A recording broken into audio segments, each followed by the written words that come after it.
এই মালতী, এদিকে আয় দেখি। উফ বাবা, আজকে কার মুখ দেখে উঠেছি কে জানে। পড়বি পড়ে রাতটাটা সামনে পড়তে হলো তোকে। তা কেমন আছেন বাবু? আচ্ছাই মুশকিল, ভালো না থাকলে কি আর তোমার কাছ থেকে মাছ কিনতাম?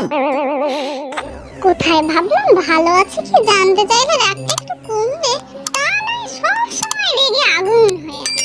তা বলেন বাবু, কি দরকার? কি দরকার মানে? তোমার কাছে কি মাছের গন্ধ শুকতে এসেছি? যত সব আবল তাবল কথা বলো। থুড়ি থুড়ি কি মাছ নেবেন বলেন। গুঁড়া মাছ আছে কি সেটা বলো। মাছ তো অনেকই আছে, কিন্তু বাবু গুঁড়ো করা নেই। আপনি যদি বলেন তাহলে ইট দিয়ে ভেঙে গুঁড়ো করে দিই। ফাজলামি করার আর জায়গা পাওনি বুঝি? কি মাছ আছে সেটা বলো। এই তো বাবু, রুই আছে, কাতলা আছে, আর ইলিশ মাছ আছে। ও, হাও মাছ? বাবু হাউ মাছ তো নেই, এটা তো রুই মাছ। উফ বাবা, হাও মাছ? আরে বাবু বললাম তো হাউ মাছ নেই, রুই, কাতলা আর ইলিশ মাছ আছে।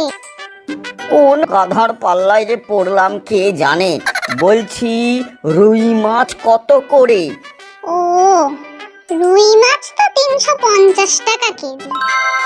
কি বলো কি, মাছের এত দাম? কি আর বলবো আপনাকে বাবু, মাছের বাজার যে পুরো আগুন। কি আগুন? তো এক্ষুনি ফায়ার সার্ভিসকে একটা ফোন দি। Fire service? কে বাবু, সে কি মাছ কিনবে নাকি? এটাও জানো না? ফায়ার সার্ভিসের কাজ হলো আগুন নেভানো। কোথায় আগুন লেগেছে বাবু? তুমি যে বললে মাছের বাজারে আগুন, তা সেই আগুন নেভাতে হবে না বুঝি? বাবু আমি তো মাছের দামের কথা বলেছি। ও তাই বলো, ঠিক আছে।